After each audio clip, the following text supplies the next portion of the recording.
What's up, guys? Welcome to Everything Pickleball. So today we're going to be talking about the SIG0 Black Diamond Infinity, and this is probably the best looking paddle I have ever play tested. But the question I'm here to answer, is it worth the asking price of $220? This is a very expensive paddle in my opinion. Anything over that $200 threshold is really expensive. Now, you can save 10% if you use the discount code EverythingPB or the link in the description below, and you can get this paddle for $198. It does include free shipping. Now, the question is it worth the money? And I think that not only does this paddle look great, but it plays great. It has, obviously, the biggest attribute is that it is edgeless.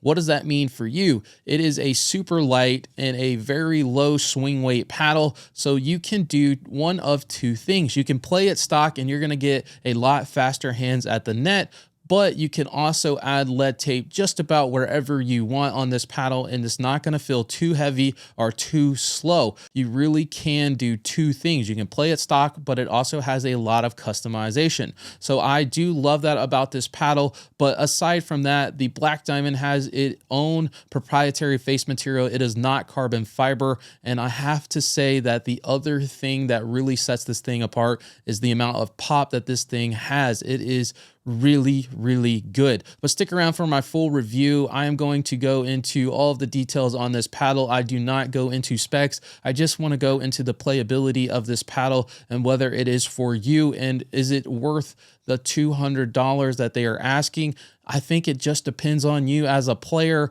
and what you do, and can you really take advantage of everything this paddle has to offer.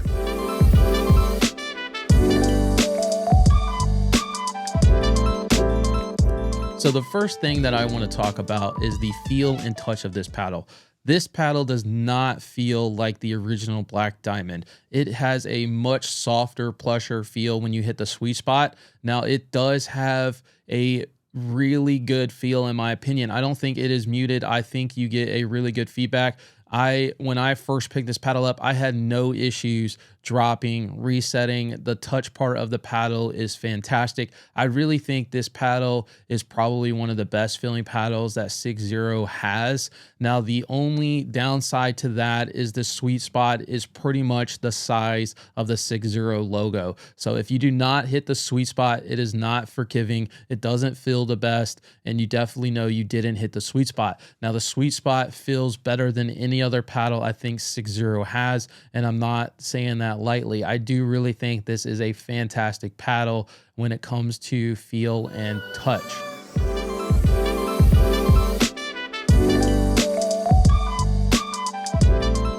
So I do want to mention spin really briefly, and this paddle gets over 2,000 RPMs, and I think that is a lot of spin for most people. I don't know if people can take advantage of all of the spin if the paddle exceeds 2,000. And so that being said, I think spin is going to be less relevant in other reviews. Any paddles exceeding 2,000 RPMs, I think is plenty of spin for the average player.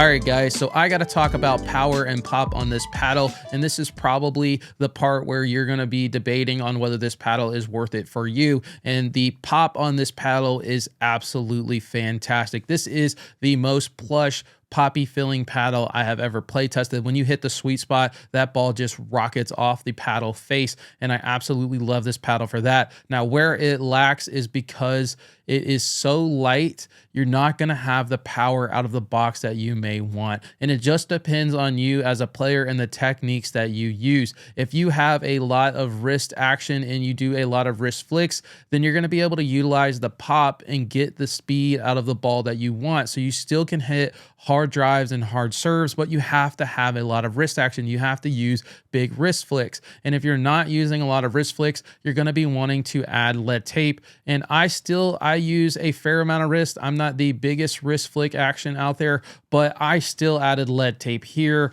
and here to get the power that I wanted. Now, not only did it give me the power that I wanted, but it made the paddle feel a lot more stable. I bumped up the twist weight and the swing weight. Now, I don't need the paddle to be super light. I already have super fast hands, so I wasn't really looking for that as an advantage for me, but that just negated the best thing about this paddle, and that is how low the swing weight is. So it just depends on whether you have a lot of wrist action, on whether you can take full advantage of how good this paddle is. If you use a lot of wrist, I think that you can play this paddle and you probably will really, really enjoy it, and it'll probably be a really good option for you. If you don't have a lot of wrist action, I think that's where you have to debate on whether you're going to be adding lead tape in the future, and if so, is it going to negate the best feature about this paddle, and that is how light and low the swing weight is. Regardless, I think that is also a positive for the paddle because it is such a low swing weight. I was able to add lead tape just about wherever I wanted to give it the power and pop that I wanted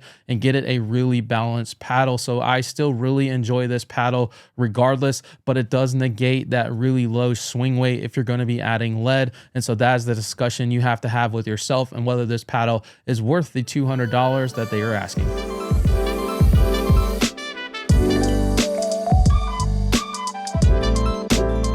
All right, guys, so we got to talk about the biggest downside of this paddle, and that is forgiveness.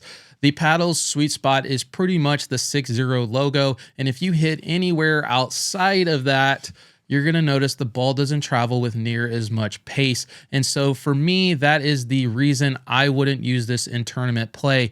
You know, pickleball paddles are a tool, and I know that sometimes the funnest paddle to play with is not the paddle that is going to produce me the best results. So I'm not going to play my best pickleball with the most fun paddle. Sometimes I have to sacrifice a little bit of power, a little bit of pop, and just get something that is good all around, because I know that is where I'm going to play my best pickleball. This pickleball paddle is super fun, and I use it more as a trainer paddle because I know that if you hit the sweet spot, this is a super, super good paddle. So if your pattern is really tight and you're hitting all around this logo, you're going to really, really love this paddle. But if once it starts spreading out, maybe you get tired, maybe it's some of the last games of your night, you realize you're going to be missing a lot more shots, and it's quite frustrating. But in tournament play, I can't even risk that. I don't want to lose any points because I miss hit. Now, obviously, I know that's not possible, but I want to mitigate it as much as possible. So for me, forgiveness is really important. I have really fast hands.